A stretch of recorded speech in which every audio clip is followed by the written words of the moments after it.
Kalau kaum intelektual sekalian, wow, gila, gila, gila, gila. Sepertinya video ini tidak akan disukai oleh warga Konoha. Sepertinya video ini akan dibenci oleh warga Konoha, terutama pendukung daripada Iran. Pendukung Iran akan menangis di pojokan kalau nonton video ini. Jadi guys, ternyata ada kejadian yang sangat-sangat luar biasa di Iran, tapi nggak viral di Konoha. Apa itu kejadiannya? Jadi ternyata negosiasi kedua antara Amerika dan Iran itu dibatalkan oleh Komandan IRGC.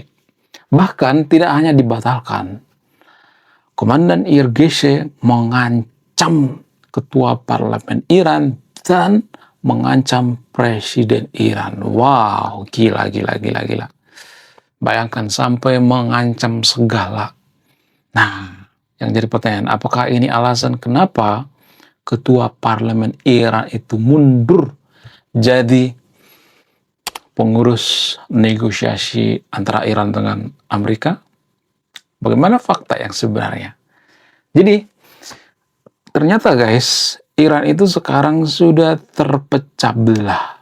Dan ini alasannya kenapa Donald Trump nggak capek-capek menyerang Iran. Ya, dia nggak mau menyerang secara langsung. Ngapain dia capek-capek menyerang Iran ya kan? Wong Iran juga sudah terpecah belah. Kemudian ya ketua atau komandan daripada IRGC itu juga sudah ketakutan dengan rakyatnya sendiri. Sehingga pasukan IRGC itu sudah lalu lalang razia di Iran, sudah diturunkan ke lapangan. Wow, gila, gila, gila. Sepertinya pejabat tinggi daripada IRGC sudah ketar-ketir, kejang-kejang, keloncotan berjamaah. Nah, yang jadi pertanyaan, kok bisa gitu ya? Kok bisa komandan IRGC ini yang jadi biang masalah? Kenapa Iran sekarang masih gonjang-ganjing? Kenapa Iran tidak mau negosiasi? Namun, tanpa disadari oleh pendukung Iran, mereka menganggap bahwa komandan IRGC itu adalah tentara Allah.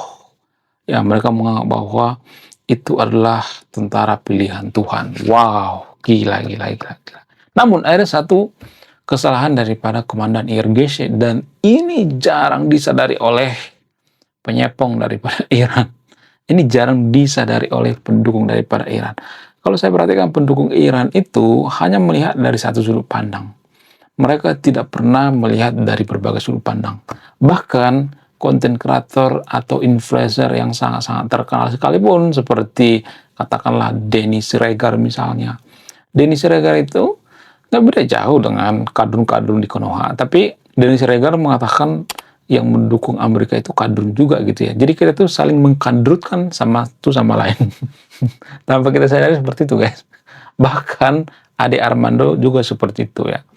Ade Armando menurut keyakinan saya mengkadrun-kadrunkan orang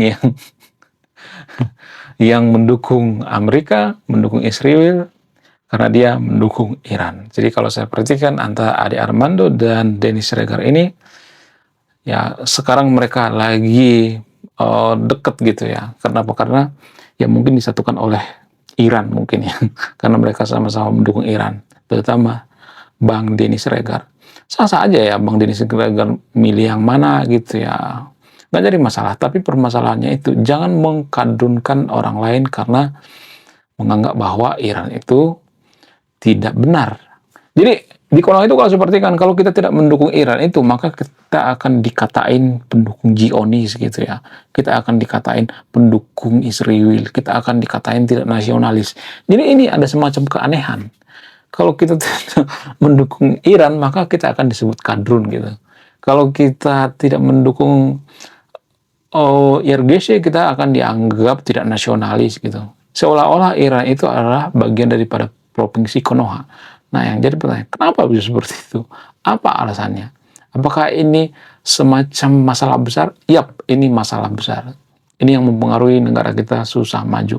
Bahkan influencer sekelas Denny Siregar juga bisa melakukan atau bisa blunder ya. Kemudian ada satu alasan yang jarang dibongkar. Kenapa Panglima IRGC menolak mentah-mentah tawaran Amerika. Kenapa Panglima IRGC menahan ahli parlemen atau ketua parlemen Iran? Bahkan konon katanya dugaannya sekarang dikurung, diawasi oleh IRGC. Jadi Iran itu sekarang dipimpin seorang bernama Ahmad Fahidi atau komandan IRGC. Nah, yang jadi pertanyaan, apa dasar daripada Ahmad Fahidi ini? Jadi saya tidak memojokkan siapapun di sini ya. Saya juga nanti akan bahas dari sudut pandang Ahmad Fahidi ini. Kenapa dia ngotot gitu? Kenapa dia tidak mau berkompromi dengan Amerika? Kenapa dia melarang Presiden Iran dan Parlemen Iran bernegosiasi dengan Amerika? Karena ini sangat penting sekali. Kalau saya bongkar ini, maka akan banyak warga Konoha kejang-kejang kelonjotan berjamaah. Kalau saya bongkar ini, maka warga Konoha akan terkencing-kencing, terberak-berak, mencret-mencret, menangis di pojokan. Apa itu faktanya? Faktanya adalah, wah gila, luar biasa. Akhirnya buku kedua dan ketiga gua rilis juga. Buku kedua gua ini judulnya Budi Tanpa Pekerti. Dari judulnya sudah menarik. Dan kisah daripada buku ini sangat-sangat dilematis sekali. Di mana karakter dalam buku ini bercerita, ada dua pilihan yang sangat sulit. Yang pertama, ketika seorang tokoh dalam buku ini tidak bawa-bawa agama saat kampanye, maka dia bisa dipastikan kalah. Tapi ketika bawa-bawa agama dalam kampanye, ketika dia bawa-bawa kalimat insya Allah, maka dia bisa dipastikan menang. Nah, yang jadi pertanyaan, kalau Anda di posisi karakter dalam buku ini, mana yang Anda pilih? Ini temanya sangat cocok dengan tema channel ini, bahas tentang agama.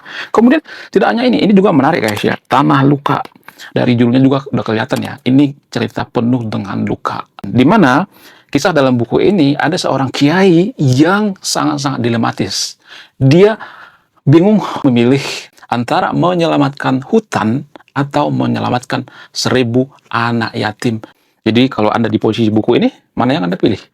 Nah, yang menarik dari kedua buku ini adalah menggunakan sudut pandang sastra Nobel. Kapan lagi ya kan baca buku yang setara dengan buku Nobel. Wow, luar biasa. Silahkan di check out sekarang juga. Kalau nggak di check out juga nggak apa-apa. Karena saya nulis buku itu bukan nyari duit sebenarnya. Ya, karena saya pengen berkontribusi terhadap kemajuan bangsa kita. Itu tujuan saya nulis buku ya. Jangan lupa, link pembeliannya ada di pin komentar video ini.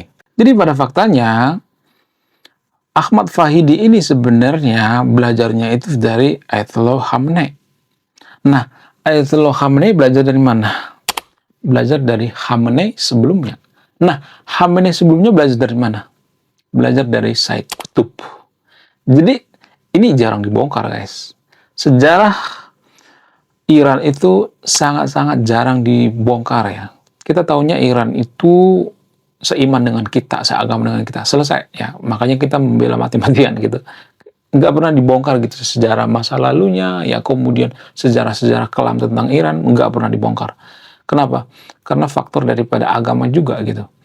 Kalau ada seagama dengan kita, misalnya seiman dengan kita bongkar ya keburukan daripada atau aib daripada yang seiman dengan kita, maka biasanya kita tuh nggak suka. Saya tidak memojokkan agama tertentu di sini ya, tapi rata-rata agama samawi seperti itu kok. Ya, kalau seiman dengan mereka dibela mati-matian. Nggak semua tapi ya, nggak semua agama samawi seperti itu disclaimer on-nya. Tapi rata-rata seperti itu. Karena apa? Karena bias seiman. Jadi agama samawi ini ya sebelum saya bahas apa sejarah yang jarang dibongkar seputar Iran dan ini mempengaruhi Panglima IRGC ya. Sebelum saya bongkar, agama samawi ini kan sangat-sangat kental dengan yang namanya doktrin. Nah, ada doktrin dari Said Qutb, gurunya daripada Khamenei terdahulu yang mendirikan Iran. Ada satu doktrin yang mereka pegang teguh sampai sekarang. Apa itu? Amerika itu negara yang sangat-sangat liberal.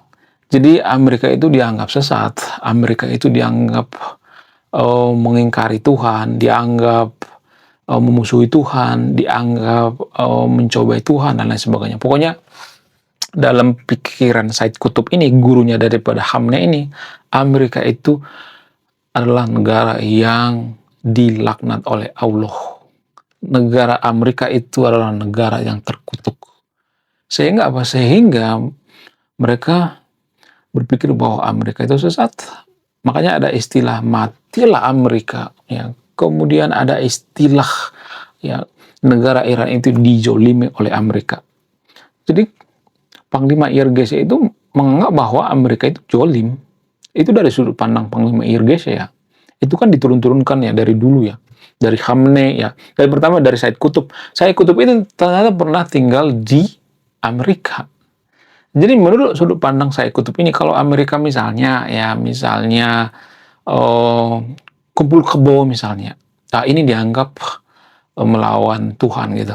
Ini bertentangan dengan Tuhan. Sementara poligami gitu ya, atau nikah cuma sejam 2 jam nggak, atau saya lupa istilahnya di Iran ya. Di Iran itu kan ada nikah 1 jam 2 jam ya. Itu menurut mereka itu nggak dosa. Tapi kalau kumpul kebo itu dosa gitu. Jadi artinya Said Kutub ini, guru daripada Khamenei ini, nggak sadar bahwa dia itu cuman pilih-pilih dosa gitu. Artinya mereka itu sama-sama pendosa. Yang kumpul kebo pendosa, kemudian di Iran juga kan ada nikah cuma sejam 2 jam kan. Nikah muftah kalau nggak salah, apa sih namanya, lupa saya namanya. Pokoknya ada seperti itu ya. Ya, kalau misalnya mereka pengen ya sesuatu gitu ya, atau pengen wanita gitu ya, cantik misalnya, dia suka ya, sama-sama suka gitu, tapi punya istri, biasanya nikahnya sebentar gitu ya, 2 jam 3 jam sehari gitu ya, seperti di puncak lah gitu ya, mirip-mirip seperti puncak, sama aja sebenarnya ya. Kita tuh sering ngata-ngatain Amerika itu kumpul kebo, ya apa bedanya dengan yang di puncak ya kan, sama aja sebenarnya. Kita tuh munafik lah. Kita tuh cuma pilih-pilih dosa. Jadi Said Kutub ini melihat bahwa di Amerika tuh banyak orang kumpul kebo, oh ini melanggar Tuhan gitu, oh melanggar perintah Tuhan dan sebagainya. Sehingga apa? Sehingga ini diturunkan ke Khamenei, dan Khamenei didoktrin untuk membenci Amerika. Dari situ tuh awalnya ya. Kemudian tinggal sampai ke Ahmad Fahidi. Ahmad Fahidi berpikir bahwa doktrin daripada gurunya itu adalah kebenaran, tanpa dia memikirkan di Amerika juga ada orang baik kok. Jadi kita tidak bisa melihat satu negara itu hanya dari satu sudut pandang. Nggak bisa. Kalau kita berpikir bahwa Amerika itu jahat ya, justru Amerika itu yang ngasih makan Rohingya. Itu ada datanya guys. Cek data. Saya tidak salah menganggap. Yang ngasih makan Rohingya di Konoha itu, yang ngasih duit ke Rohingya itu siapa? Amerika. Kemudian donatur terbesar di Palestina itu Amerika. Kemudian yang bantu Amerika merdeka, yang bantu Konoha, bukan Amerika, yang membantu Konoha merdeka itu Amerika. Ada banyak sebenarnya budi daripada Amerika terhadap Konoha. Ya, kemudian yang bikin Korea Selatan negara maju itu Amerika. Yang membantu China itu jadi negara maju itu Amerika. Makanya China itu sebenarnya segan terhadap Amerika. Ya kalau misalnya mereka ribut ya biasa, itu namanya. Juara 1 dengan juara 2 biasanya kan bersaing tuh ya. Cuman masalahnya China itu adalah negara yang paling malas perang. Karena apa? Karena mereka sudah trauma. Dulu di China itu banyak perang saudara, guys. Di Amerika juga banyak perang saudara, ya.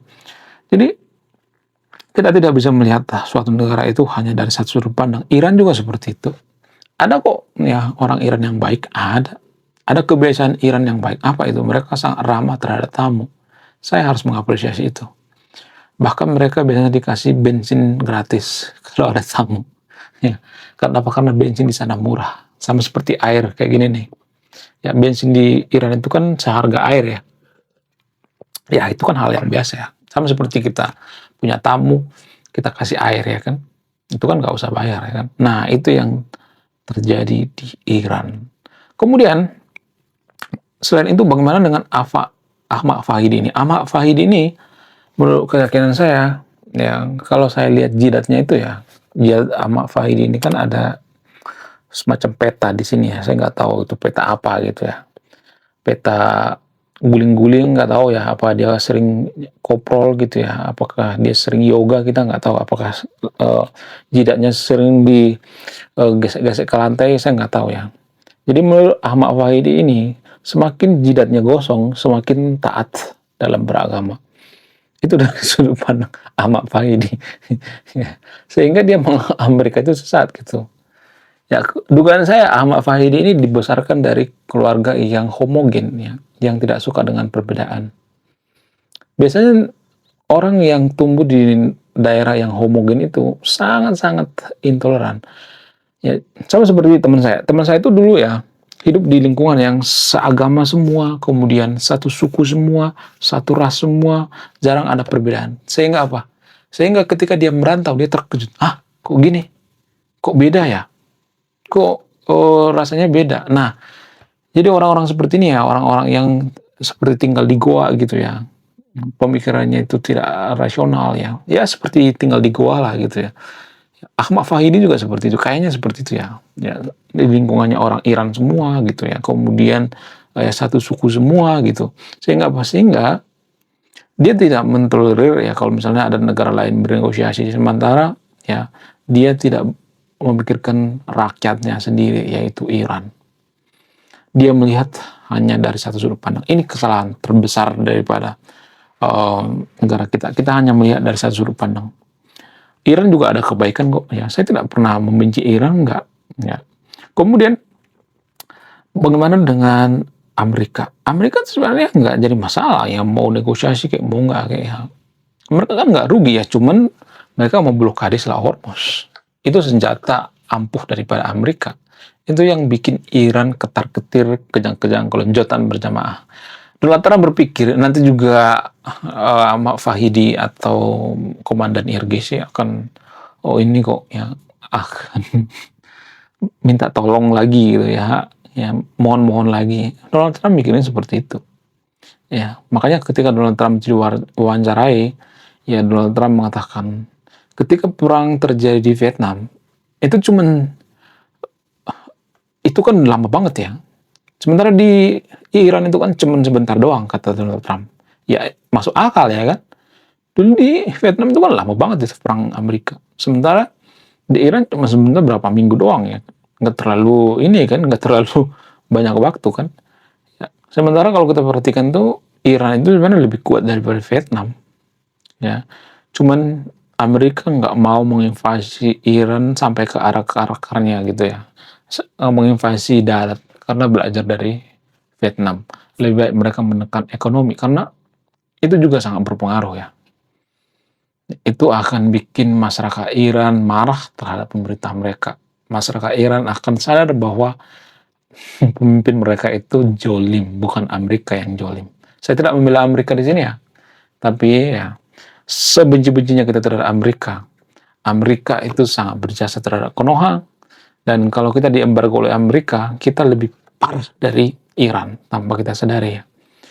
Tapi kan kita tuh jarang introspeksi diri ya, jarang kita berkesadaran. Karena dari kecil kita sudah didoktrin untuk membenci Amerika, membenci Israel, dan lain sebagainya. Kemudian mungkin Ahmad Fahidi ini berpikir, kalau gue menyerah sama Amerika, maka gue akan dipenjara. Itu ya menurut keyakinan saya. Sehingga dia tidak mau menyerah, dia ogah menyerah. Kenapa? Karena ya sama aja mau menyerah juga, nanti juga pasti diadili. Ya, sehingga dia berpikir ya udah kita lawan aja Amerika gitu, apapun konsekuensinya, dan dia mengorbankan rakyatnya. Jadi orang seperti ini ya, komandan IRGC ini adalah orang yang sangat-sangat fanatik, berlebihan dalam beragama. Ya, di otaknya cuma kebencian, kebencian, dan kebencian. Nggak boleh seperti itu, guys. Ya, seburuk-buruknya Amerika, kita tidak boleh ngata-ngatain Amerika. Negara apapun nggak boleh kita kata-katain. Ya, kalau boleh jujur, kita lebih baik fokus ke negara kita aja deh ya. Nggak usah ngurusin Iran gitu, ngurusin Amerika gitu. Kenapa saya bikin video ini? Karena saya melihat warga Konoha itu ya masih ya punya atensi ya mengurusi negara lain. Jadi tujuan saya itu mengarahkan supaya kita fokus ke negara kita. Menurut kalian gimana? Coba tulis kolom komentar ya. Saya tidak akan memutuskan di video ini. Anda yang memutuskan. Oke guys, sekian video ini. Saya tidak akan berpihak video ini. Silahkan simpulkan sendiri. Saya kaum intelektual, salam rasional.